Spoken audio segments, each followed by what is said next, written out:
चाहूंगी, कई सारे ऐसे लोग हैं और खासतौर पर मुस्लिम लोग हैं जो कह रहे हैं कि आप लागू कर दीजिए यूसीसी, हम फिर भी शरिया को मानेंगे।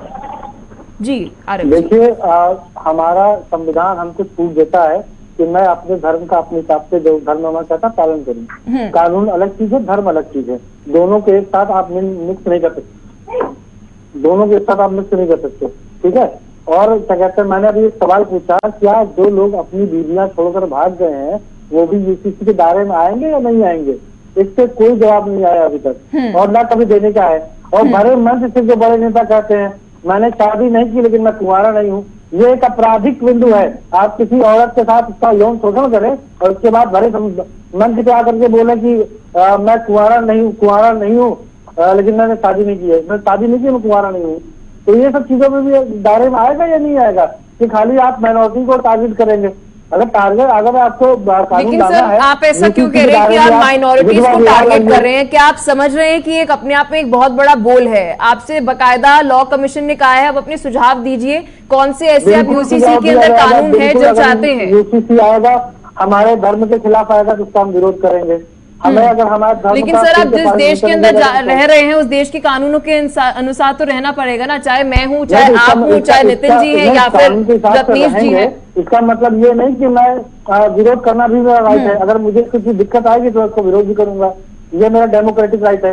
तो मुझे इस सवाल का जवाब कोई नहीं दे रहा है कि जो अपनी बीवी छोड़ के भाग गया हो उसके लिए क्या कानून में जगह है? सर मुझे लगता है आप सिर्फ एक ही वर्ड यूज कर रहे हैं पूरी डिबेट के अंदर और शायद मुझे लगता है फैक्ट नहीं है। और मैंने आपको बहुत अच्छा मंच दिया कि आप अपनी बात रखिए, क्योंकि पोटेंशियली मैं सर कह रही हूँ पूरी संभावना थी कि शायद अभी आपको कोई सुन रहा होता और जब कानून बनता तो शायद आप भी कोई बात रखते तो उस पर कानून के ऊपर उस पर भी सोचा जाता। लेकिन आप एक ही चीज रटकर आए हैं और आप वही बोली जा रहे हैं।